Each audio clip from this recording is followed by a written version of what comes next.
بسم اللہ الرحمن الرحیم۔ آج ہم آپ کو کچھ دعا کی فضیلت کے بارے میں بتائیں گے اور یہ بتانا چاہیں گے کہ دعا عبادت ہے اور دعا ہی عبادت ہے۔ حدیث شریف میں ہے دعا هو العبادہ، اور فرمایا کہ الدعاء مخ العبادہ، ٹھیک ہے، دعا ہی عبادت ہے اور دعا وہ عبادت کا مغز بھی ہے۔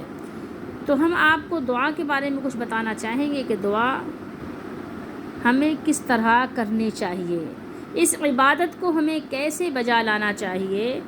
تو اس کے بارے میں ہم آپ سے کچھ بتانا چاہیں گے قرآن و حدیث کی روشنی میں۔ کوشش کیجئے کہ اس کو آپ سنیے اور اپنے دوستوں کو، اپنے پیاروں کو بھی آگے اس کو پہنچائیے، اور ہمیں اپنے مفید مشوروں سے بھی ضرور آگاہ کیجئے۔ اللہ تعالیٰ کا فرمان ہے وَمَا خَلَقْتُ الْجِنَّ وَالْإِنسَ إِلَّا لِيَعْبُدُونَ۔ اللہ نے فرمایا کہ میں نے انسانوں کو اور جنوں کو پیدا نہیں کیا، یا میں نے جنوں اور انسانوں کو صرف اپنی عبادت کے لیے پیدا کیا، ٹھیک ہے۔ پیدائش کا کوئی اور مقصد نہیں ہے، صرف اور صرف مقصد کیا ہے کہ وہ اپنے رب کو، اپنے مالک کو پہچانیں اور اپنے مالک کی بندگی ادا کریں۔ تو برائے بندگی ہے یاد رکھ، بہر صرف گندگی ہے یاد رکھ، ورنہ پھر شرمندگی ہے یاد رکھ۔ ختم۔ چند روزہ زندگی ہے یاد رکھ، تو برائے بندگی ہے یاد رکھ،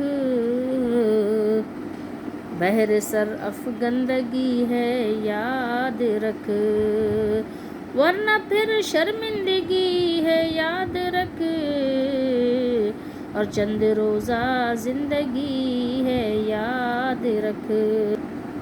تو ہمارا دنیا میں آنے کا اصل مقصد کیا ہے؟ اپنے مالک کو، اپنے رب کو پہچاننا ہے، اپنے آقا، اپنے داتا کو پہچاننا ہے اور اس کی بندگی بجا لانا ہے۔ تو اللہ تعالیٰ نے ہمیں یوں ہی نہیں چھوڑا، بلکہ ہماری پوری رہنمائی فرمائی کہ ہم دعا کیسے کریں۔ نبی کریم صلی اللہ علیہ وآلہ وسلم نے ہمیں کر کے دکھایا کہ ہم نے کیسے اپنے نبی صلی اللہ علیہ وسلم کی سنت کے مطابق دعائیں کرنی ہیں، دعائیں مانگنی ہیں۔ اللہ تعالیٰ ہم سب کو توفیق دے۔ انشاءاللہ اگلی نشست میں ہم آپ کو اس کے ساتھ تفصیل اور اس کے تمام جو ضروریات و لوازمات ہیں وہ ذکر کریں گے۔ اللہ تعالیٰ ہم سب کو اپنی رحمت سے دعائیں مانگنے کی توفیق عطا فرمائے اور ہماری دعاؤں کو قبول فرمائے۔